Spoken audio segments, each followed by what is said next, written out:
은혜 아니면. 계속 말씀하고 있죠. 말씀드리고 있습니다. 은혜로 이겨나가자고. 은혜가 우리의 방패가 되고 은혜가 우리의 창이 되는 그런 축복 속에 이런 위기를 돌파할 수 있는, 극복할 수 있는 우리 모든 성도가 되시길 바랍니다. 모세와 바로의 싸움이 이제 막바지를 향하여 달려왔습니다. 하나님께서 모세에게 명령하셨습니다. 너는 이집트에 가서 내 백성을 데리고 나오라고. 그 명령대로 모세는 바로에게 찾아가서 하나님의 백성을 내보내라고. 이 싸움 앞에 바로는 오만불상하게, 그러면서 자기 나름대로 당당하게 여호와가 누구냐라고 조롱하듯이 내뱉었습니다. 이 싸움은 하나님과 사탄과의 싸움입니다. 하나님의 택한 백성들을 놓고 사탄은 그들을 끌어내리려고, 멸망시키려고, 붙잡아두려고 바로를 대신한 그런 싸움이라면, 하나님은 하나님의 택한 백성들을 결코 묶어둘 수는 없으니까, 세상 가운데 그냥 두어서는 안 되니까 그들을 이끌고 나와야 합니다. 이 하나님과 사탄과의 이 싸움, 누군가는 졌다라고 항복해야만 끝이 나는 법입니다. 누군가는 죽어야 합니다. 하나님은 결코 죽을 수 없는 분입니다. 그럼 이 게임은 처음부터 판결이 난 게임이고 싸움이고 전쟁입니다. 그럼에도 인간의 어리석음과 미련함, 인간의 고집스러움과 교만함, 그 극을 바라보고 있습니다. 1945년 5월 8일 나치 독일은 유럽 연합군에게 항복을 선언했습니다. 10년 가까이나 끌어왔던 세계 제2차 대전은 그렇게 끝날 줄 알았습니다마는 여전히 전쟁은 끝이 나지 않았습니다. 일본 때문입니다. 일본은 중국과 필리핀과 심지어 아시아 버마까지 침략하면서 전쟁을 멈출 줄 몰랐습니다. 그 극한 상황 속에서 혼자 남아있었던 그 일본은 목숨을 걸고 전쟁을 했습니다. 결국 그 일본도 1945년 8월 15일 항복을 하고야만 합니다. 일본 천황이 메가도 원수 앞에서, 그리고 라디오 방송을 통해서 패배를 인정하듯이 항복을 선언하면서 비로소 전쟁은 끝이 납니다.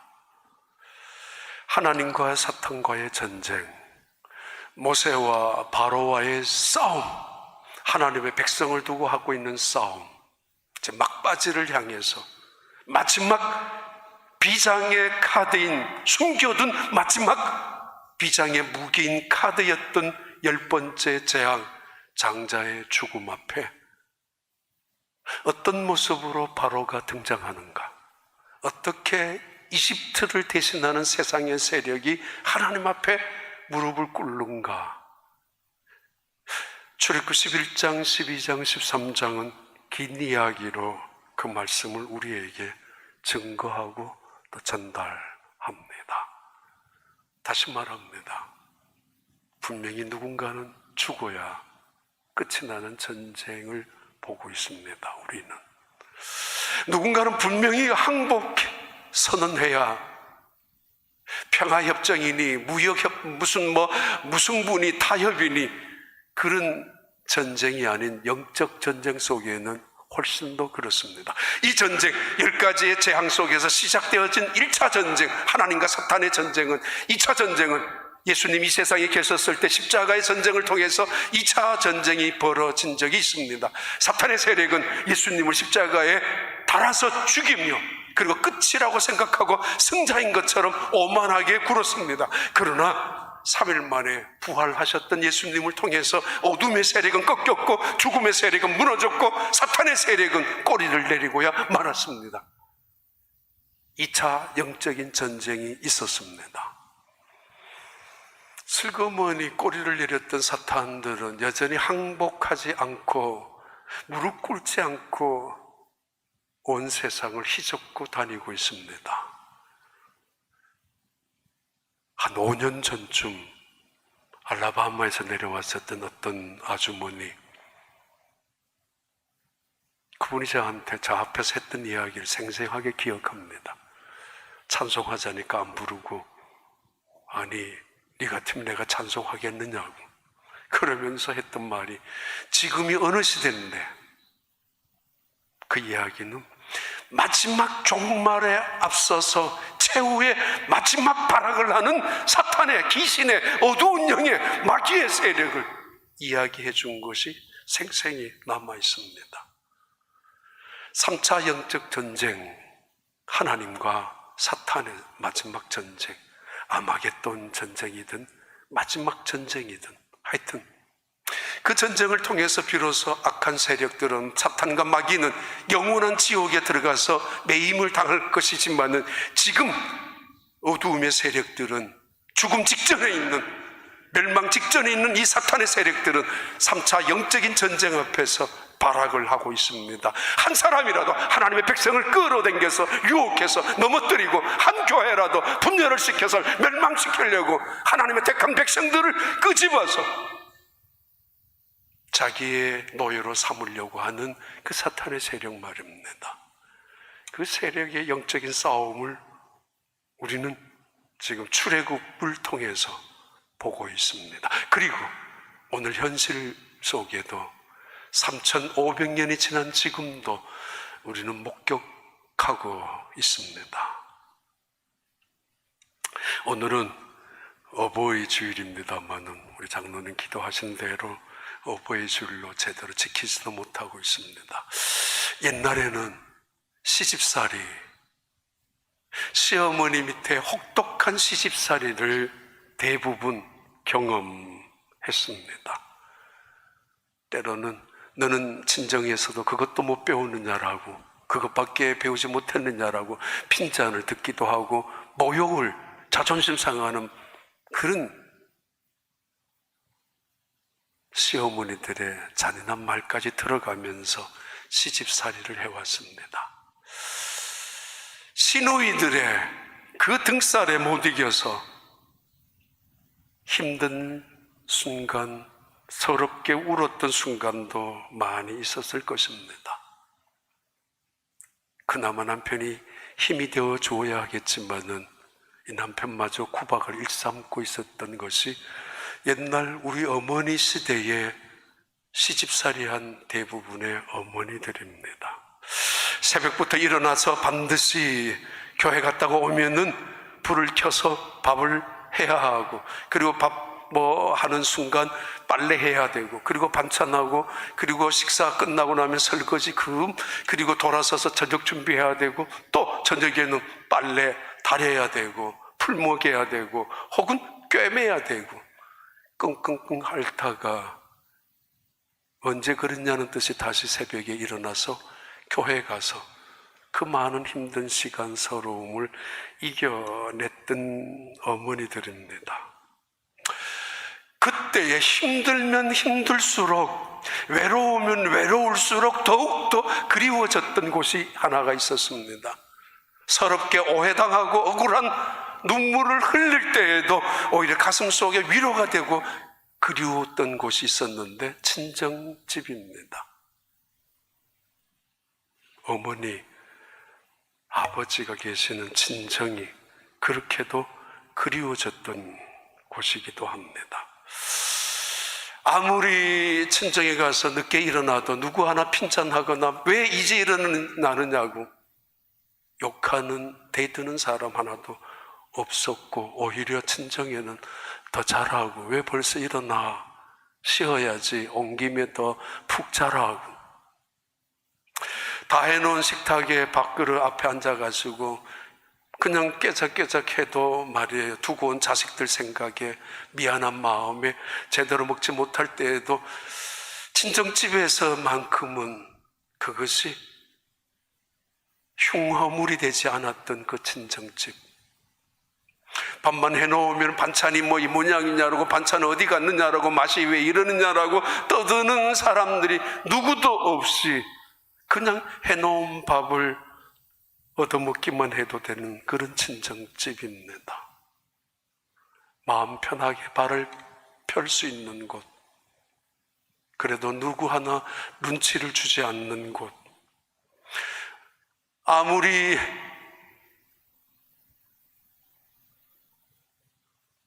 게으름을 핀다 할지라도 누구도 너 왜 그렇게 뭘 배웠느냐고 말하지 않는 그곳이 친정집입니다. 교회는 친정 같은 곳입니다. 아무리 쓰러져가는 초가집이라 할지라도 친정집은 편안함이 있고, 아무리 가난해서 먹을 끼니조차 없다 할지라도 함께 가족들이 모여있는 그 식사가 오히려 맛이 있는 법입니다. 그래서 교회를 어쩌면 친정이라고 볼 수 있을 것입니다. 여름에는 농사철이기 때문에 친정을 갈 수가 없어서 대부분 겨울철에 친정집을 방문할 때가 있는데, 돌아가는 그날 밤 같으면은 밖에서 부엉이가 울죠. 우리 시골에서는 늑대 울음소리도 들려옵니다. 밤늦게 잠 한 잠 주무시지 못하는 어머니들은 그 딸 시집을 다시 보낼 것을 생각하면서 없는 돈, 모아둔 돈, 또는 없다면 빌려서라도 그 손에 쥐어주려고 준비해놓고, 또는 아침이면 보따리 싸서 시집 식구들에게 기 안 죽게 하기 위해서라도 보내기를 원합니다. 그렇게 잠자고 있는 딸을 보면서 대부분의 어머니의 마음입니다. 아버지 마음도 마찬가지입니다. 참아라, 참아야 돼. 견뎌라, 견뎌내는 거야. 그렇게 다 그렇게 사는 거야. 그리고 잘 살아야 돼. 그렇게 떠나보내게 되죠. 우리가 살아가고 있는 세상, 아무리 좋아진 세상이라 하더라도 여전히 세상 살이 만만치 않습니다. 시집살이 만만치 않다 할지라도 세상살이 더 심할 수 있습니다. 재택근무라서 편하겠네요. 그러니까 아니에요. 더 긴장되고 더 보고서 많이 돼야 되고, 이게 쉬는 게 아니라, 맞아요. 쉰 것 같이 보이는 목사에게 얼마나 미안한지. 아니, 이제 다시 직장에 가면 괜찮고 좋겠네요. 아니죠. 이제 직장 가면은 잘려야 되는, 그거 조마조마하는, 해고당해야 되는 통지가 있기에 어찌 세상살이가 만만할 수가 있고, 무엇 세상살이가 편할 곳이 어디에 있습니까? 직장에 가면은 시어머니 이상의 시어머니 같은 상사들, 아니 동료들, 시누이, 시동생 말썽 피우는 그런 인간들, 아니 그 직장 생활이 어디 만만하고 쉬운 데가 어디에 있습니까? 가게하는 사업, 종업원 둬봐요. 내 마음 같은 종업원이 몇 명이나 있다고, 얼마나 있다고.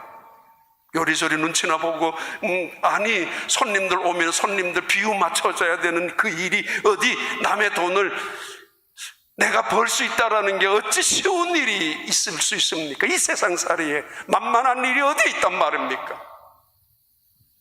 이런 세상살이 속에 교회는 친정 같은, 아니 어머니 같은 곳이 교회입니다. 칼빈, 그는 교회를 어머니로 비유했습니다. 지금은 그러지 않지만은 저희 어머니도 살아계실 때만 하더라도 집에 가면은 저희 집의 시골에 방 한 칸 있으니까, 아니 다른 방도 있지만은 어머니 쓰시는 방이니까 거기서 자야 하잖아요. 거의 매일 밤에 옆에서 저 얼굴을 만집니다.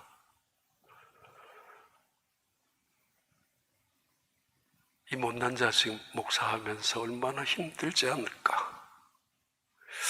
이 못난 놈 목사한다고 하는데 얼마나 지성질을 못 이겨서 얼굴을 보면서 많이 상했네. 너 집에 와서 자식들이 아들이나 딸이나 와 있는 그 얼굴을 보면서 다 알죠. 너 자식들 때문에 속상한 거 내가 알고 있어. 너 사업장에 어려움을 당한 거 내가 알고 있어. 얼마나 견디기 힘드니. 그 얼굴 만지면서, 그 얼굴 바라보면서, 그 얼굴 살펴보면서, 너 와이프 때문에, 너 남편 때문에 얼마나 속상한 거, 상처도 말 부모님 걱정할까 봐 말도 하지 않는 거 내가 다 알고 있지. 그래도 부모님 걱정할까 봐 명절이면 찾아와서 부모님 옆에 있는 그 자식들의 얼굴을 살피는 부모님들. 하나님은 우리 얼굴을 살피십니다. 시집살이, 세상살이, 가정, 우리의 마음까지 통촉하시고 계십니다. 얼마나 너 어렵지 않느냐? 얼마나 힘들지 않느냐? 있는 모습 그대로 누구나 친정이든 교회든 어머니든 다 올 수 있지만은, 그러나 있는 모습 그대로는 돌려보내지 않는 것이 부모님의 심정이고, 있는 모습 그대로 하나님은 우리를 용납하시지만은 그러나 왔던 모습 그대로 돌려보내시기를 원하지 않는 분이 하나님의 심정이기도 합니다. 누구나 다 오라고, 있는 그대로 오라고, 그러나 왔던 모습 그대로는 돌아가지 말라고, 힘을 얻든지 은혜를 받든지 위로를 받든지 소망을 가지든지 새로운 비전을 가지고 나가야지. 그게 하나님의 마음이기도 합니다. 근데 문제가 생겼습니다. 친정집이 없는 사람들 가슴 아플 겁니다. 있는데도 돌아갈 수가 없는 상황이 되었다면 더 가슴이 아플 것입니다. 어머니 같은 교회가 있다 할지라도 마음대로 갈 수 없다라는 사실이 무서운 현실이기도 하죠. 교회가 통제되기 시작합니다. 철저한 통제, 아니 교회가 감시를 받기 시작합니다. 철저한 감시의 대상 중에 하나가 되고 있기도 합니다. 온 세상이. 그래서 우리는 마음 놓고 찾아갈 수 없는 교회가 되어버린 현실 앞에 가슴이 아픕니다. 누구도 실패한 사람도 찾아올 수 있는 곳, 있어야 하는 곳, 누구도 절망 속에 있는 사람도 찾아올 수 있는 곳, 찾아와서 희망을 얻을 수 있는 곳, 이 세상에 어떤 질병을 얻었다 할지라도, 그 고통이 있다 할지라도, 억울한 누명을 써서 가슴 아픈 일이 있다 할지라도 누구나 마음대로 찾아올 수 있는 곳, 그래서 엎드려서 기도할 수 있는 곳, 예배 드릴 수 있는 곳이 교회인데, 그 교회가 문을 닫기 시작을 했습니다. 무서운 현실이 되었습니다. 모세와 바로가 싸우던 10가지의 재앙 막바지에 마지막 싸움 문턱에 있습니다. 흑암의 재앙이 마치고 난 다음, 사흘이 끝나고 난 다음 하나님은 모세를 부르셨습니다. 모세야, 너 빨리 바로에게 다시 들어가라고, 그리고 이 말을 전달하라고. 이번에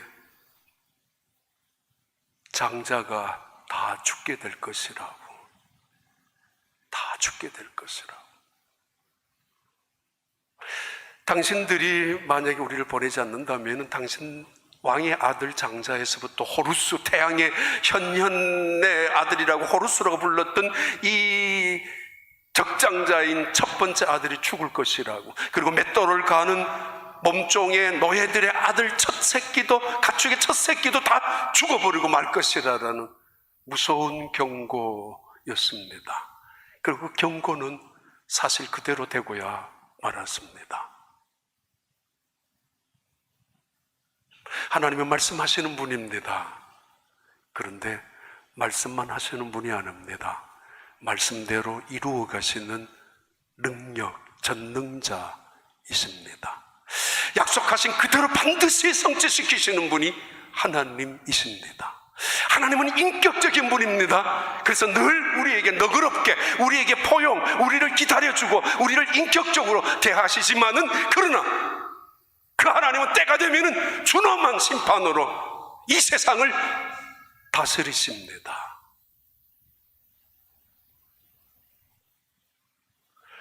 열 가지의 재앙인 마지막에 들어왔을 때 결국 바로는 이스라엘 백성들을 내보내고야 맙니다.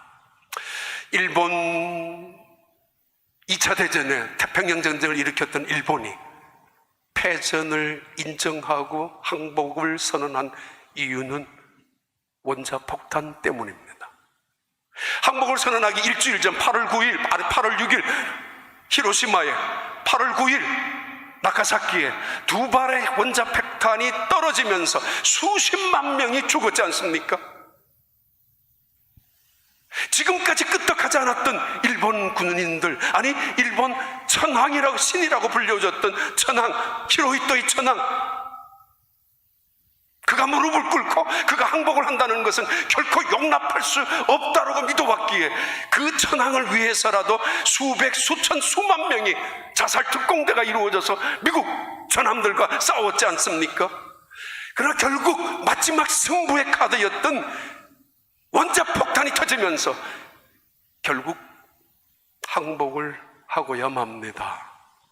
그때 일본은 자신들이 믿는 왕이 천황이 아니란 사실을 깨달았습니다. 인간이라는 것을.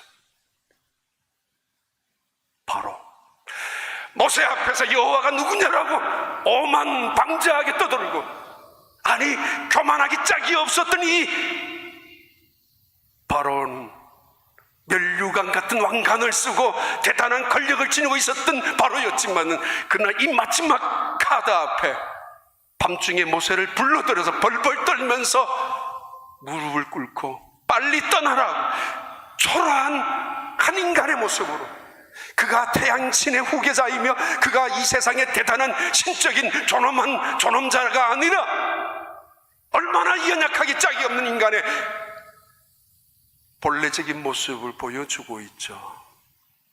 그런데 정반대의 모세, 그는 위대하게 보이기 시작합니다. 하나님이 약속하신 대로 내가 너를 하나님이 되게 만들어 주겠다고, 하나님의 택한 백성들마저도 위대한 하나님의 백성으로 보여지기 시작합니다. 얼마나 두렵고 무서웠던지 제발 빨리 떠나라고, 은과 금을, 폐물과 의복을 주면서까지 떠나라고, 한시라도 빨리 떠나가라고, 두려움 때문에 그들을 붙잡고 있는 내 백성이라고 부르고 계신 하나님이 그들 곁에 있다는 사실 앞에 그들은 두려워서 무릎을 꿇고야 말았습니다.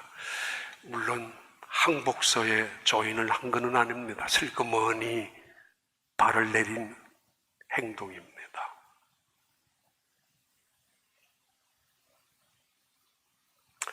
지난주에 어떤 분이 보낸 편지, 상록회 어르신 분 중에 한 분인데요, 이런 편지가 있습니다. 이런 내용입니다.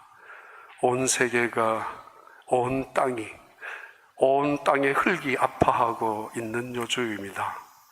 여기저기서 들리는 소리는 아프다는 신음의 소리, 온통 죽음의 소리, 죽은 시체들을 품어주는 저 흙들의 울음소리가 들려온다. 온 세계에서 동시에 울리는 비명과 절규의 소리이다.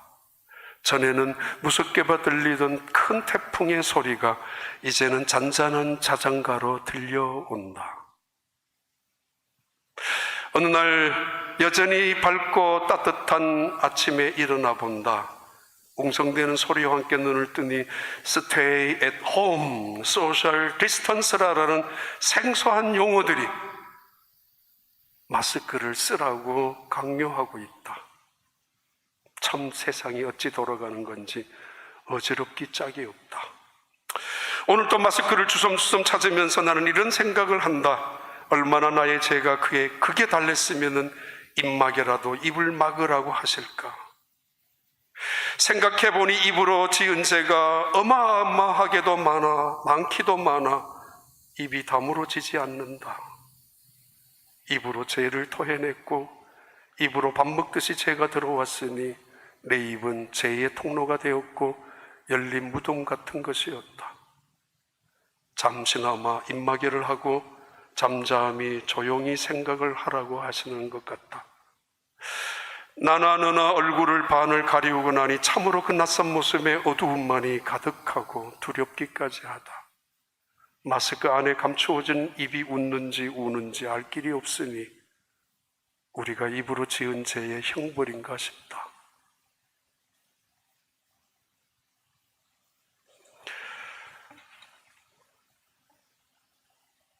몇 가지 질문하면서 요약을 드립니다. 첫 번째 질문입니다.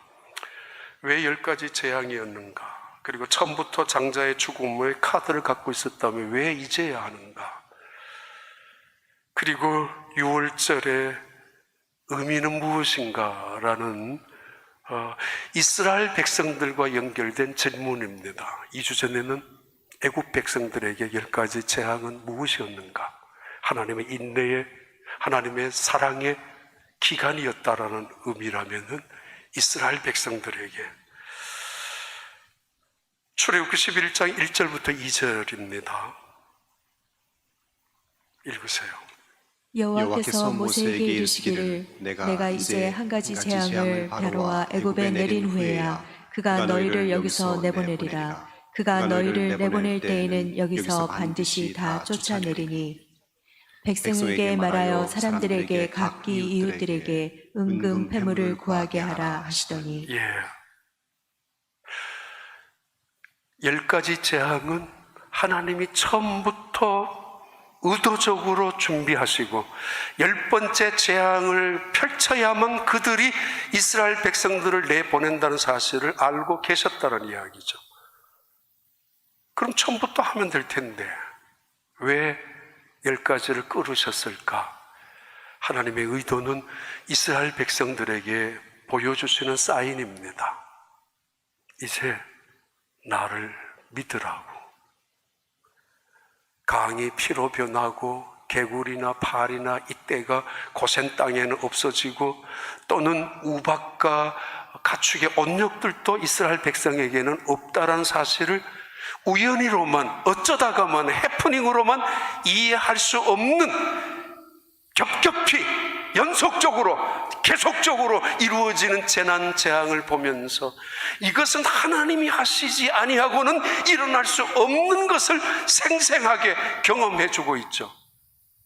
이스라엘 백성들은 에집트에서 430년을 살았습니다. 이제 떠나가라고. 쉽게 떠날 수 있습니까? 어디로 가고 이 200만 명이나 되는 사람이 어떻게 살 수 있단 말입니까? 도대체 그 땅은 어떤 땅인데? 그런 그들에게 하나님이 보여주시는 훈련입니다. 그리고 말씀입니다. 이제 나만 믿고 따라와. 이래도 못 믿어? 이래도 나를 못 믿고 못 따라온단 말이지. 얼마나 더 보여줘야, 얼마나 더 큰 것을 보여줘야, 얼마나 더 크게 너희들에게 손에 잡혀줘야 믿겠느냐라고. 10번이면 충분합니다. 그게 내가 손을 다한다라는 의도적인 표현이죠. 이스라엘 히브리어로 열이라는 단어는 또 다른 의미가 있는데 요드라는 것인데 이게 손이라는 뜻입니다. 하나님은 처음부터 의도적으로 그의 손을 펼쳐서 장자를 치실 생각을 하고 계셨다는 이야기입니다. 출애굽기 10장 2절 내게 내가 애굽에서 행한 일들 곧 내가 그들 가운데서 행한 표징을 내 아들과 내 자손의 귀에 전하기 위함이라. 너희는 내가 여호와인 줄을 알리라. 10가지 재앙을 통해서 하나님은 그들에게 많은 스토리를 제공해 주기 위함입니다. 하나님은 어떤 분인지, 하나님이 어떻게 우리를 지켜주었는지, 어떤 사건을 통해서 우리를 보호하고 이끌어 주셨는지 그 스토리를, 이스라엘 백성들의 무슨 스펙이, 학력이, 실력이 있었겠어요? 노예들입니다. 아니 천민들입니다. 목축업을 한 사람들입니다. 그러나 그들에게는 이 세상에 가장 강력한 무기가 있었는데 하나님과의 이야기 스토리입니다. 이것을 만들어주기 위해서, 그래서 이 사실을 자식들에게, 자손들에게 물려주기 위해서 하나님은 10가지 재앙을 시도하셨고 지금까지 해오셨다라는 의미입니다. 지난달에도 이번 달에도 몇몇 가정들이 자식들을 데리고 교회를 한 바퀴 도는 분들을 본 적이 있습니다. 그리고 전화 속에도 요청하신 분들이 있습니다. 목사님, 아이들 예배는요, 이제 할 거예요. 하고 있어요. 보시라고. 교회 한 바퀴 돌면서 아이들이 교회 잊어버릴까봐, 교회와 멀어질까봐, 하나님의 은혜를 무시할까봐 보여주는 어머니, 아버지의 모습을 보았습니다. 교회라고. 아이들이 한두 번 그랬겠죠. 교회 가고 싶다고. 그래서 데리고 왔겠죠. 교회 고마워해라. 늘 하는 말이잖아요. 교회가 너를 키웠다고. 출애굽기 17장 한번 봐요. 거기 보면 훨씬 더 구체적으로 7장 4절 5절 읽어봐요. 바로가 너희의 말을 듣지 아니할 터인즉 내가 내 손을 애굽에 뻗쳐 여러 큰 심판을 내리고 내 군대 내 백성 이스라엘 자손을 그 땅에서 인도하여 낼지라. 내가 내 손을 애굽 위에 펴서 이스라엘 자손을 그 땅에서 인도하여 낼 때에야 애굽 사람이 나를 여호와인 줄 알리라 하시니. 그렇죠. 또 하나 질문이 있습니다. 10번째 재앙인 장자의 죽음, 이제 경고를 했습니다. 그 일이 이루어지게 될 것입니다. 다음 주 말씀드릴 텐데, 이 장자의 죽음의 사건은 너무 잔인한 거 아닙니까? 심지어 가축의 첫 새끼까지 다 죽인다는 것 말입니다. 바로 왕의 첫 번째 아들을 죽이는 것은 바로의 고집, 바로의 오만함을 심판하는 것이라고 이해할지라도 그 많은 이집트의 수많은 사람들 중에 장자만을 죽인다는 것, 억울할 수도 있을 것입니다. 선하게 살아온 사람도 있기 때문에 말입니다. 때로 오늘날에 일어나는 수많은 일들을 바라보면서 하나님의 공의에 대한, 또 하나님의 사랑에 대한 원망을 할 때가 있습니다. 거기에 대한 대답이죠. 출애굽기 4장 22절 23절. 너는 바로에게 이르기를 여호와의 말씀에 이스라엘은 내 아들 내 장자라. 내가 내게 이르기를 내 아들을 보내주어 나를 섬기게 하라 하여도 내가 보내주기를 거절하니 내가 내 아들 내 장자를 죽이리라 하셨다 하라 하시니라. 하나님은 첫 번째 재앙인 피 재앙을 만들기도 전에 먼저 알고 계셨습니다. 이스라엘 민족의 장자를 죽이겠다고. 왜요?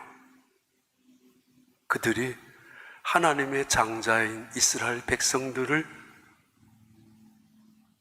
혹독하게 고통을 주었기 때문입니다.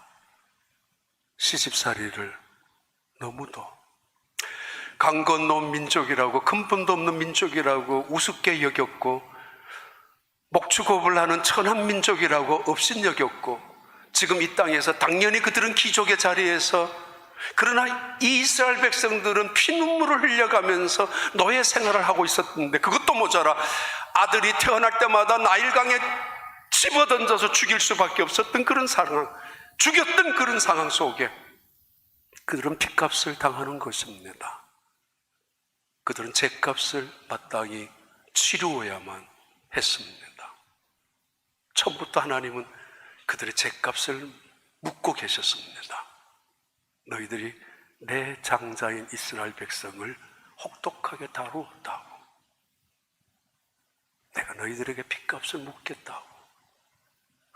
억울한 사람도 있겠죠. 그러나 하나님의 공의는, 심판의 공의는 그들에게 행할 수밖에 없습니다.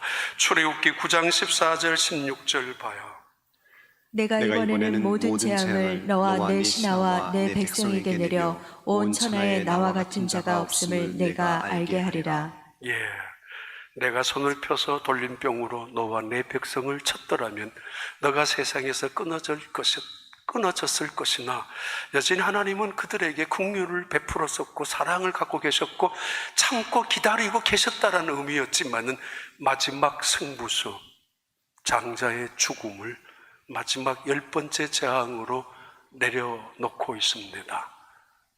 그래도 9가지 재앙 속에서 혹시라도 그들이 무릎을 꿇을 수 있었다면 쓰지 않았을 텐데, 그런 의미의 말입니다.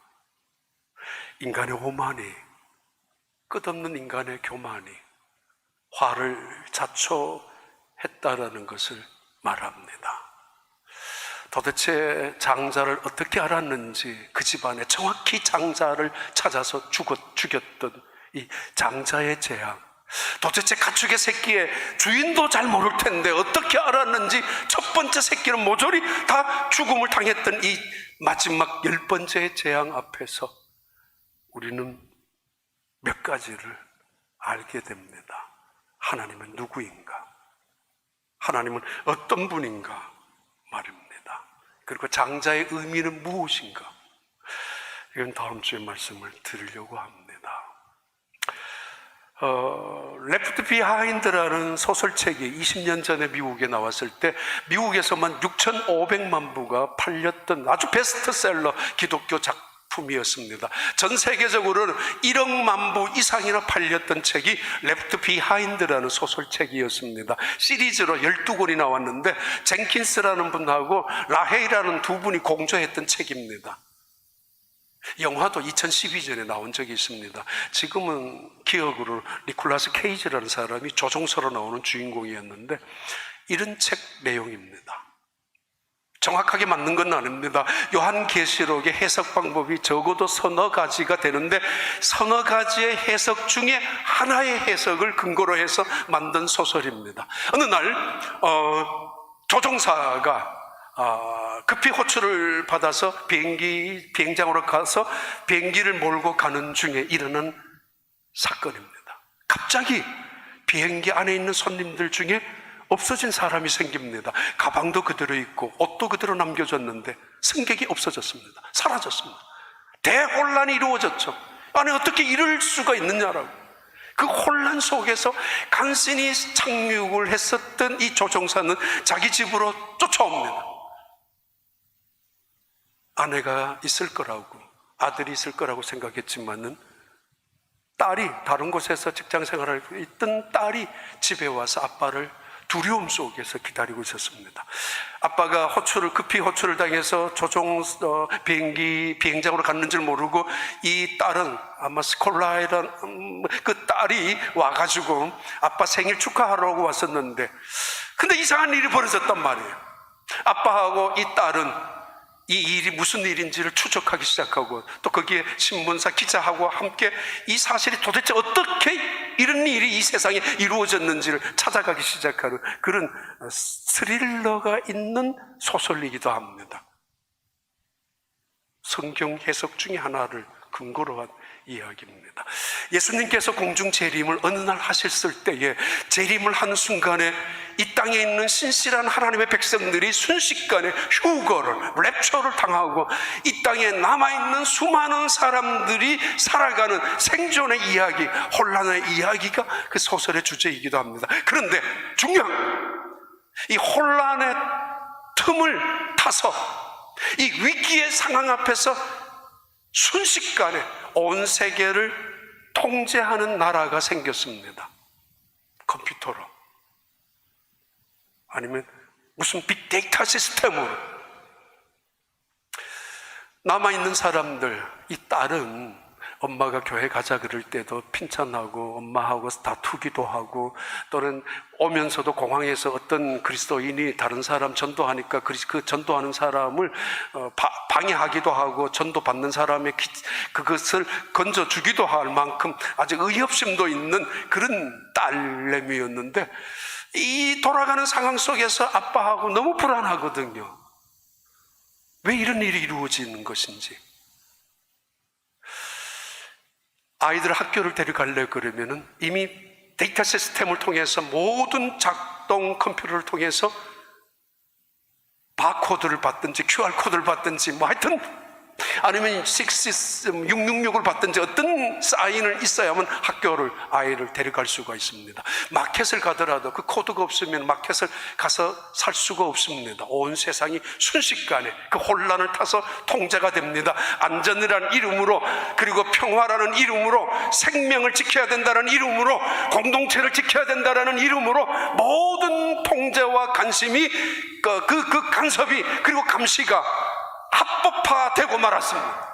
심지어 아파서 병원에 가더라도 치료받을 수가 없습니다. 이 아이에게, 이 가족에게 만약에 표시가 없다면 그 표시는 적그리스도에 대한 복종입니다. 내가 이 법을 준수하겠다는 사인이 없으면은, 이 난리가 왜 일어났는지를 어렴풋이 알고 있는 사람들, 휴거를 당하지 못했지만 남아있는, 레프트 비하인드에 남아있는 사람들끼리, 그래서 믿음을 지키려고 하는 사람들끼리 모이기 시작합니다. 예배 공동체가 마치 초대교회처럼 모이기 시작합니다. 그들이 동굴 속에서 생존을 위해서, 아니 믿음을 지키려고 몸부림을 치기 시작합니다. 먹을 것이 없는 상황 속에서.